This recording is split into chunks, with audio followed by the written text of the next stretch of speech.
One on One. I am your host, Kara Waithaka, and today we have a very engaging guest. He's a theologist, psychologist. What other title do you have? It's only those two. It's only I'm those just two. a psychologist, but I did some theology. And his name is Bose. Yeah, you're right. Kindly welcome to this show and give us an introduction of a bit about yourself. Thank you so much.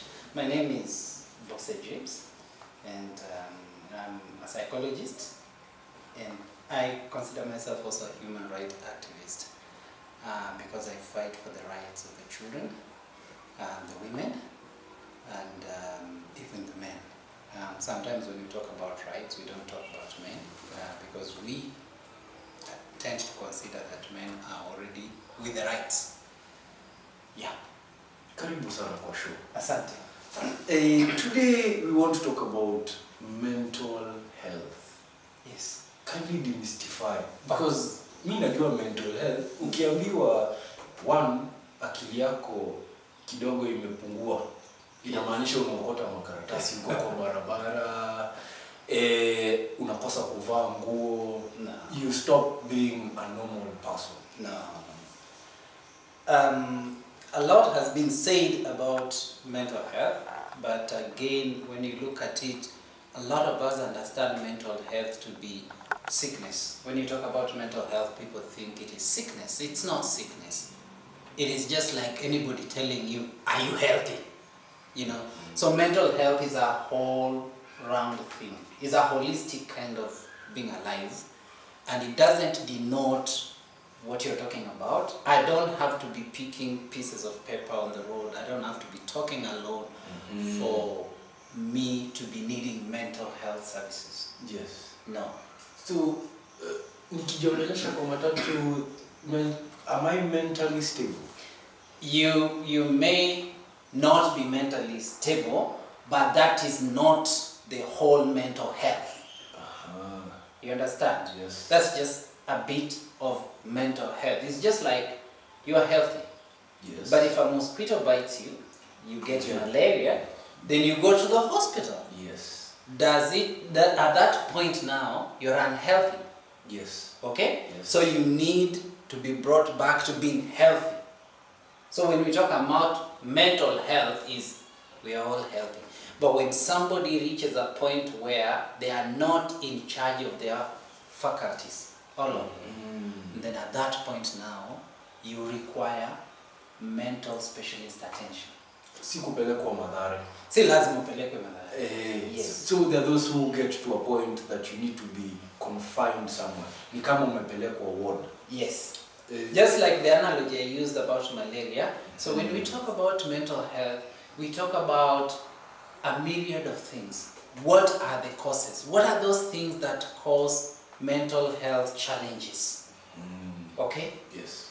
The things people go through, the stress. We are just from a season of COVID-19. You call it COVID-19? Yes. We usually joke around and say, when we are greeting each other, we say COVID 2020.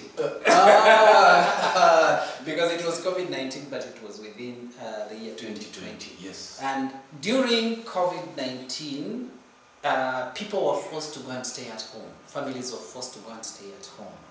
And it is during this time that we had a rise in mental health demand services. Why? Because a lot of these people who were staying now at home with their spouses and their children and what, they did not know their spouses, they did not know their children. Because it is, I wake up in the morning, 5, and I leave. Yes. I come back 6 in the evening. She came back early. I left her dealing with the children. Yes. And I found her dealing with the children. Yes. So she knows the children, I don't know them. And in most cases, most of our families, again, there are those kinds of, a father is still the man. So he walks through the door. Watu wote wanapotea. Akikohoa tu kwa gate. Yes. Everyone If gets it's busy. a driving one, they just see the car and everybody gets busy. He walks through the door and the house is as quiet as though there was nothing happening. Remote imewekwa mahali anapenda. Yes. You know, And so during this period of COVID-19, there were a lot of cases about people disturbed mentally. Okay?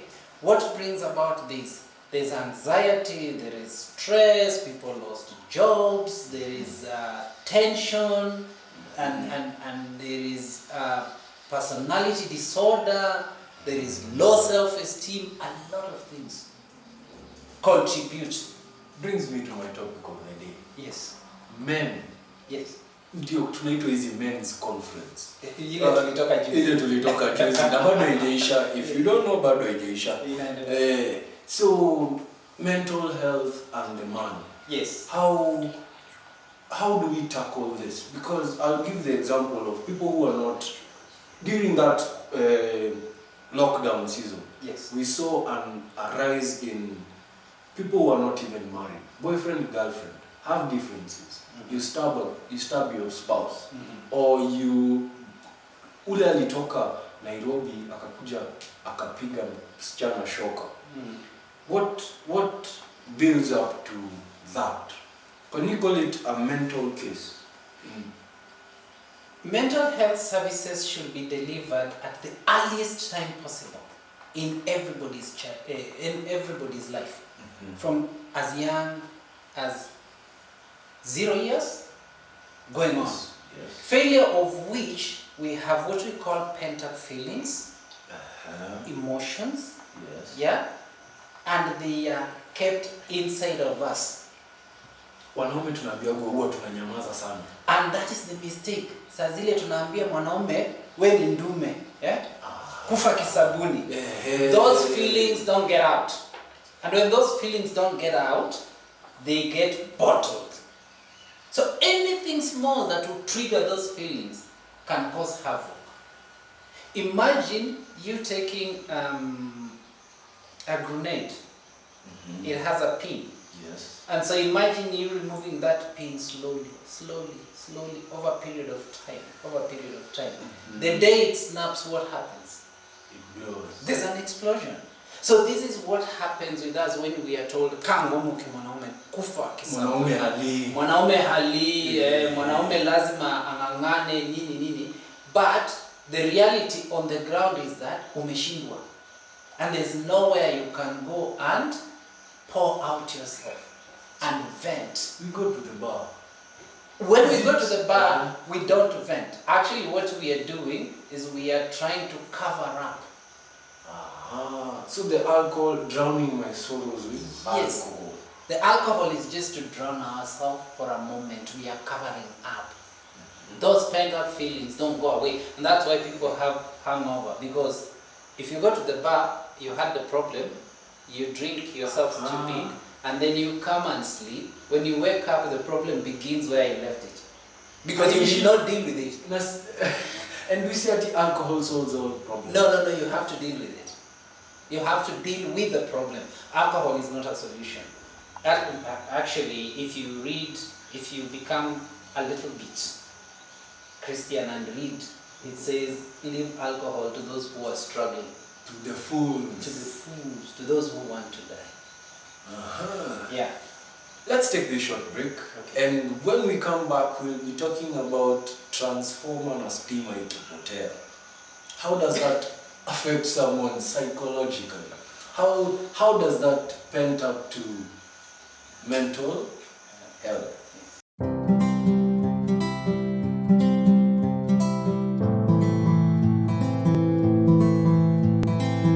Welcome back to 101. Na tulikuwa tumeachia kwa transformer. The man being the provider. Yes. Transformer ya area ikichomeka. Ni tunapigianga KPLC. Now, how is it related to mental health? Actually, in most cases, kabla hii transformer kuchomeka, kuna kuanga na shida. Either mvua imenyesha mingi, ama kuna mawingu, kuna mtu amekamua mafuta, ama ndege iligonga waya. So the same happens here with mental health.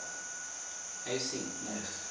There has to be a challenge mentally for a long period in order for the man to suffer erectile dysfunction. And why is that so? Because our emotions are connected to our intimacy. Expound kidogo hapo. It does not matter how strong or tight you are. You cannot get intimate with someone whom you have no emotions for. Unless, of course, you are not a normal human being. So, it means hata kama ninapenda huyu msichana sana, hata tuende pale tunalala, it will not work in. Akili yangu haiko hapo. Yeah, when you are mentally disturbed, kama kuna shida inakusumbua, you are either stressed, you are tensed, Money wise, you are broke. A number of men, as guys, yeah, we attach this mostly on how economically viable you are. So when a man does not have money in his pocket, the most likely thing is he will be stressed. Very true. When you're stressed, you're not in charge of all your faculties. When you're not in charge of all your faculties, there are high chances that even when you try to become intimate, yeah, it won't work. And if it functions for a limited time. Why? Because your body is tensed. It is stress. Yeah, you are stressed, so you have tension all through your body. So it is not easy.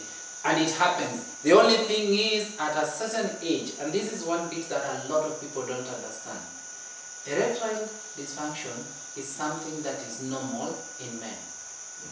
At a certain age, men who are yet to approach 40, they will struggle with this at some point. It is made worse when your partner does not understand that bit of it is a normal thing, it is a phase that takes a few weeks and it just goes naturally if you are negotiated properly. So in most cases, our partners will then accuse you of, if you are not doing it here, you must be doing it elsewhere.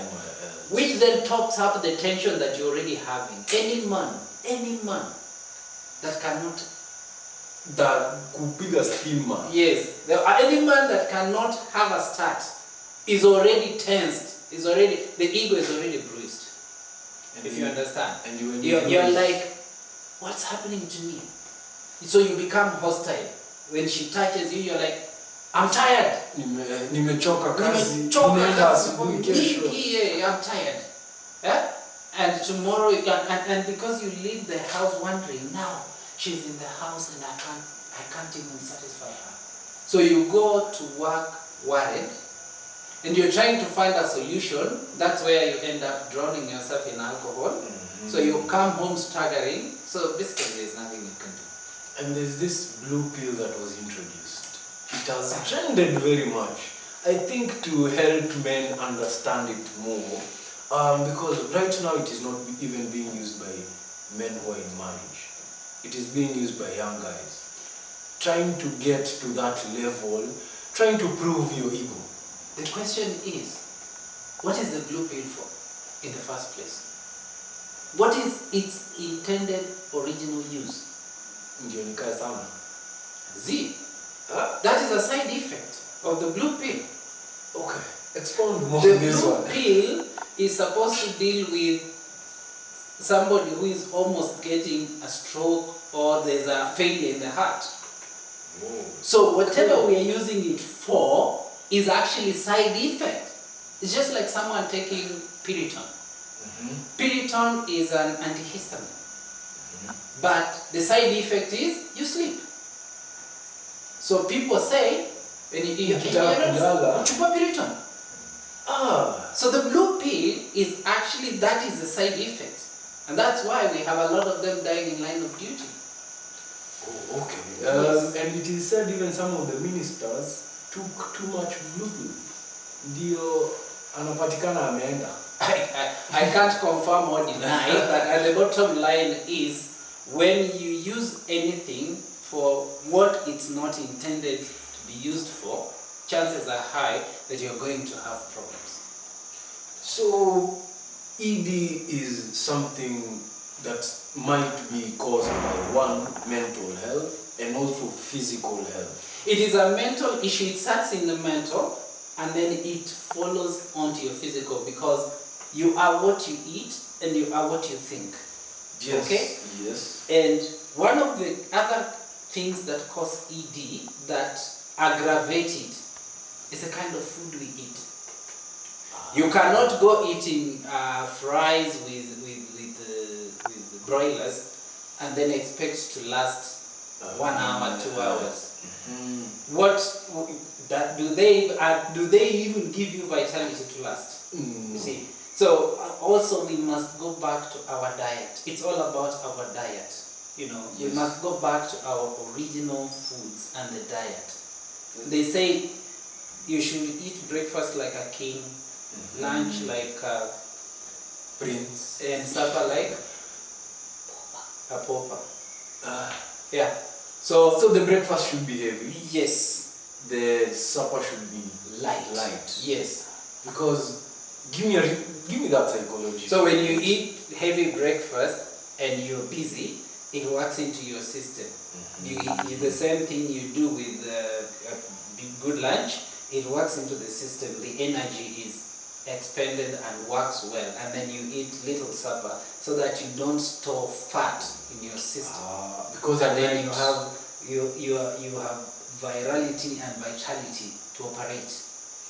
So ED is both partners need to work on each other. Once it is diagnosed that you have ED, and usually it is the man who diagnoses first. The only problem we have is a lot of us are ignorant about it. Utaambia mwanaume mwenzako no, nakaa na wife namwambia yenyewe kuonekana vile nasikia is a problem. That's why I say if we were not ignorant, if these things were taught to us from prior, because in the olden days people used to know. Your uncle, your aunties were responsible for this. Because they have passed through that stage. You've heard that life begins at 40. Yes. Yeah, so somewhere between 30 and 40 here, every single man walking the planet Earth will suffer ED. Guarantee. It's a guarantee. Ask anybody. Probably they just don't know it's ED, but ask anybody. That time will come. And at that point, you need to have, that is where psychologists come in, because they will be able to tell you that it is a phase of life and this is how to go about it. Most of us don't consider that as serious. So we end up gulping gallons and gallons of beer thinking we are sorting out our problem. Meanwhile, we are actually just postponing it. Yes. So if it is arrested on the onset, the effect is very short-lived. But if it is not arrested, then the effects can be long, and it can even break up a family. Men, we are coming back after the break.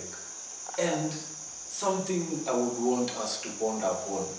As family, you need to talk about these things.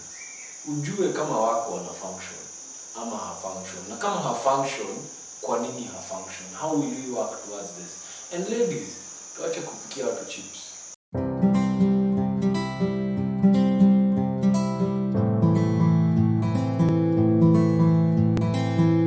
We are back, and tuliwachia kwa men being the provider. In this day and age, both of us are working. Mental health, niingizie hapo venye zinaingiliana, whereby there are sometimes, like during the COVID season, most of the people were being laid off. Mimi nimefutwa kazi, mama hajafutwa. Mama sasa ndiye ana provide. Mimi kama mwanaume, my ego might kuja chini. How do we deal with that in a family setting? You know, again, it goes back to when you two were getting together. How did you agree you're going to live your lives here?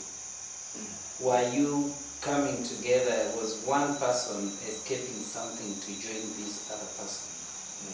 If you had a mutual understanding, then it's not even an issue if one person loses a job. Yeah, if you had a mutual understanding, it's not even an issue because you're both responsible and you are co-partners in this enterprise called marriage. Okay. So the title man being a provider does not apply when you're doing you call it what? Co-marriage. Yes. Well, the title a man being a provider, I think it is something that I would call it brainwashing, kind of. Overrated? It's overrated, or it is a way of somebody trying to control somebody else for their own benefit. Though generally it feels good when a man provides, and it feels good when a woman receives. Women are naturally receivers. You give her 2 eggs and she makes a meal out of it. Yes. Does it mean she can't get 2 eggs? She can get 2 eggs. Ask any woman. They will tell you, I earn more than my husband. Lakini hiyo mia yake 5 akinipea. Tamu. Zake ni zake. What is that? Mwanaume ni zetu. No, now that slogan makes it all awkward. That's now what we call stupidity. That ya mwanaume ndio yetu na yangu ni yangu. Yeah? Yes. When you met, you were individuals. Then you brought up a life here.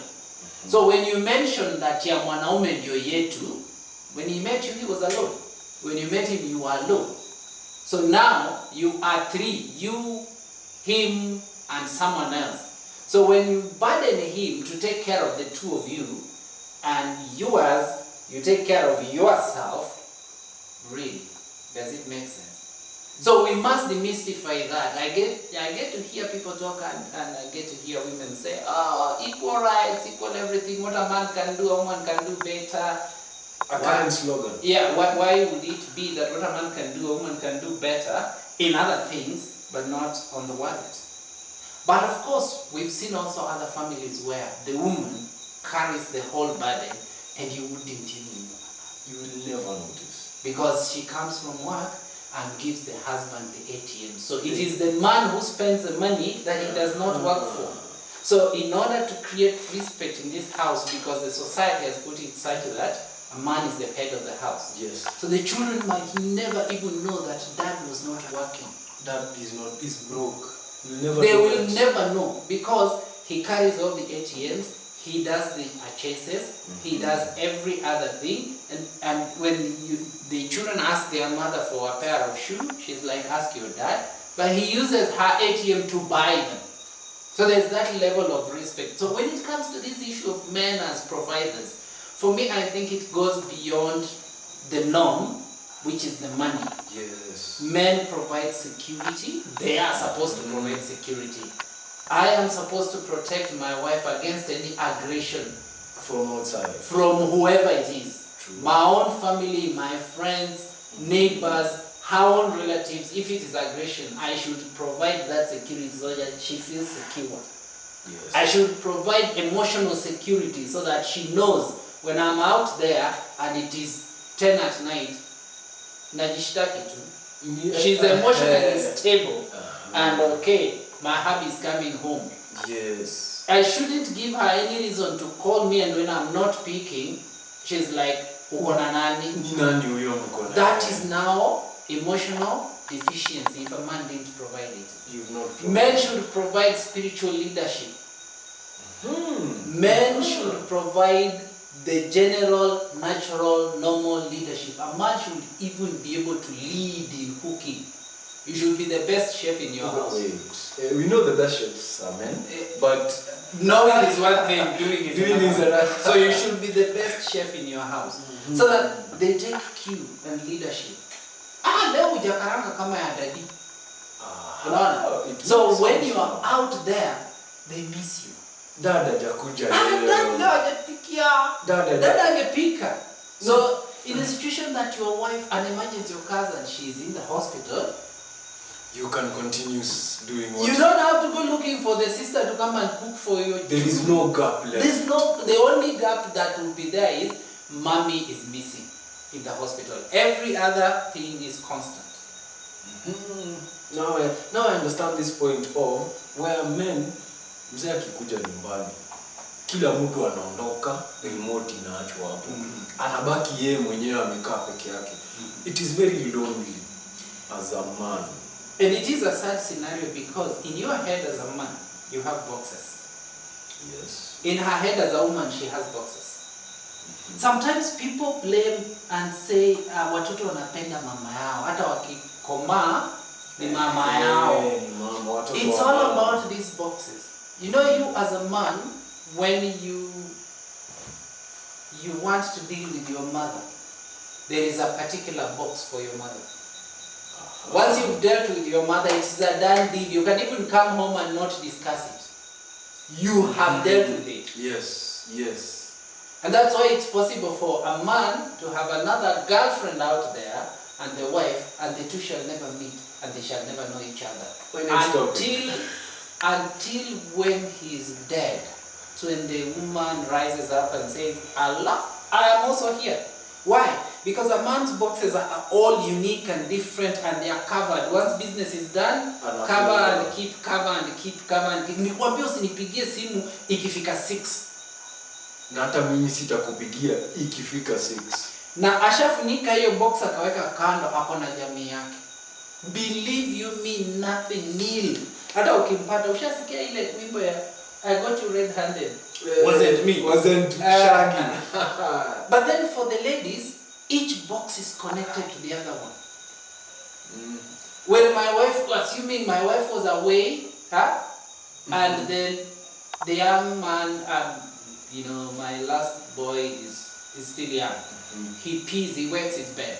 He may have wet the bed because he did get mommy's hug yesterday night. So it's a reaction, it's a psychosomatic reaction to missing mommy. Then I remove the bed sheets and clean them and bath him and take him to school and leave the mattress out. But when my wife will be coming, I call her and I say, hey, what time will you be getting home? She's like, I'll be home early. I say, okay, please make sure it doesn't rain on the mattress. So she will come and remove the mattress and bring in. Yes. It's common knowledge. She has brought the mattress in. See, end of story. Yes. Definitely kama iliwekwa nje kulikuwa na shida. Si ndio?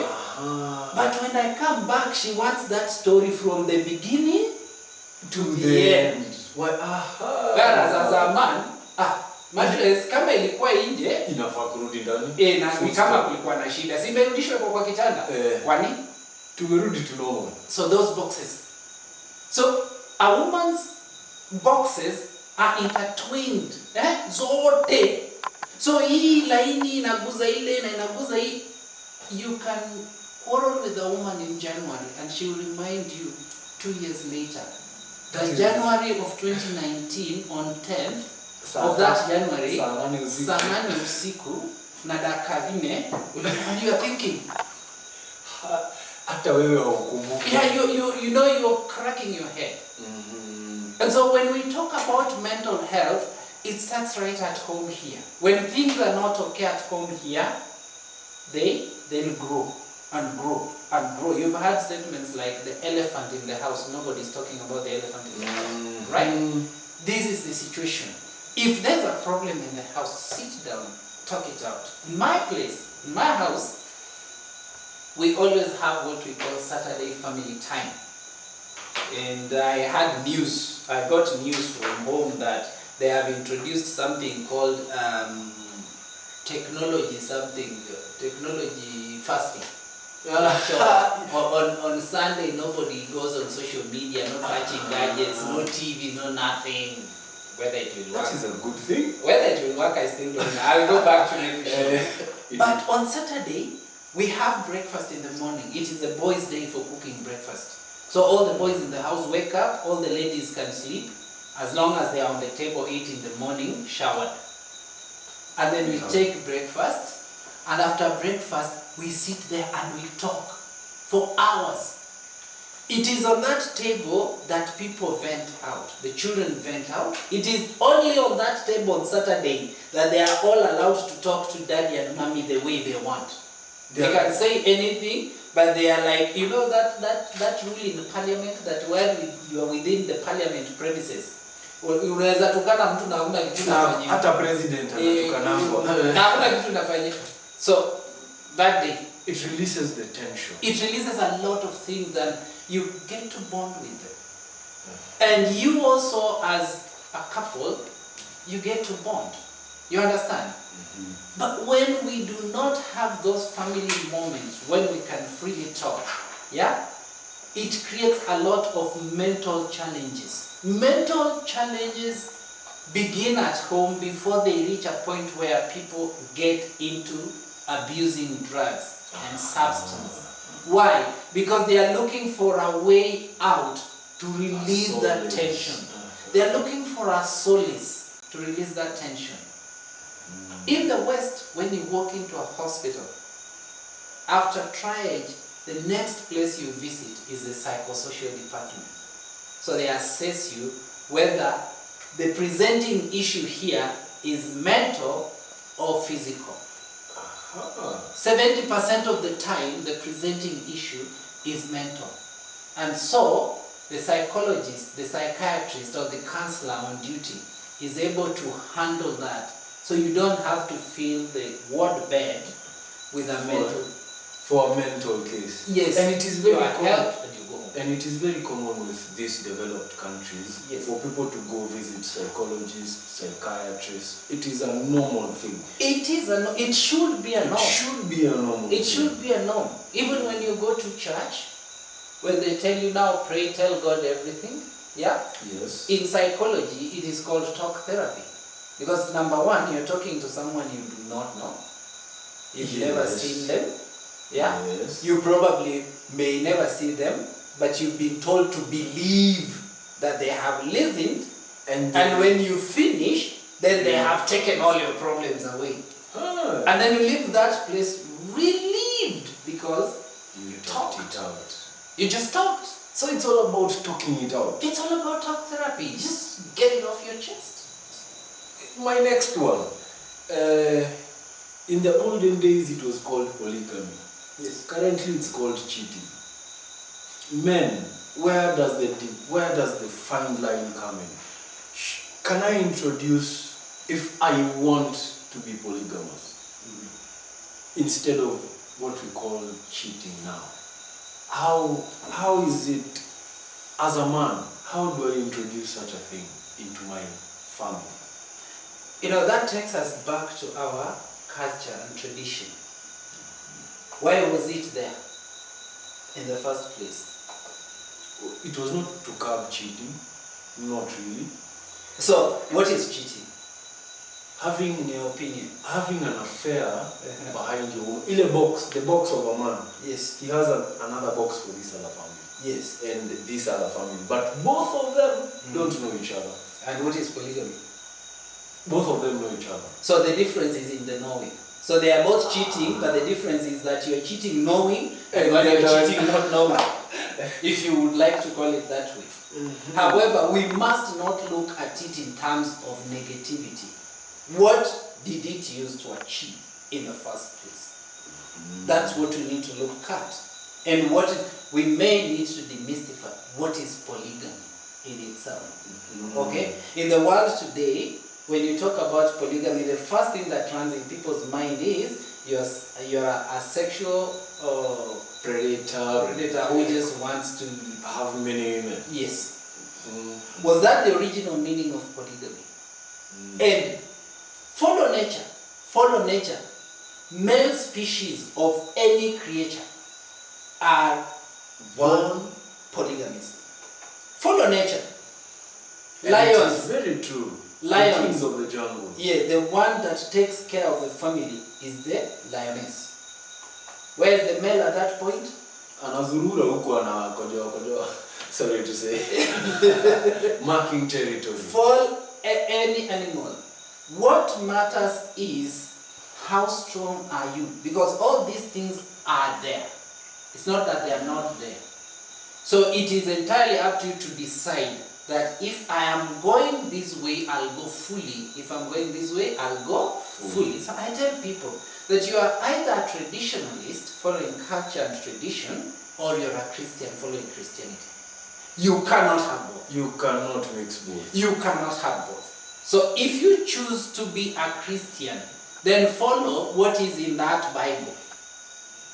But even if you look at the Bible itself, in the olden days, guys were polygamous. The Old Testament, people are polygamous. Yes. But the New Testament, people are not. People are not. So if you choose to follow it to the latter. Follow what you know. Don't do it because others do it. Because what is the point of doing it because I'm doing it and in my back you're doing otherwise? You do not fulfill the purpose of what you had started. You can't preach to me water and I'm seeing you clearly drinking wine. What the hell do you mean? Yes. Okay? So, and if you follow culture, our traditions had tenets in them that were rich. So if you follow culture, ask yourself, what was the purpose of polygamy? As originally constituted, do we have it today? And which is better? You declaring to your woman at home that I would like to add another woman and you be safe, or you trying to play the hide and seek? Does it mean I approve of polygamy? In the current world and the current setting, it's very difficult. It's not an easy thing.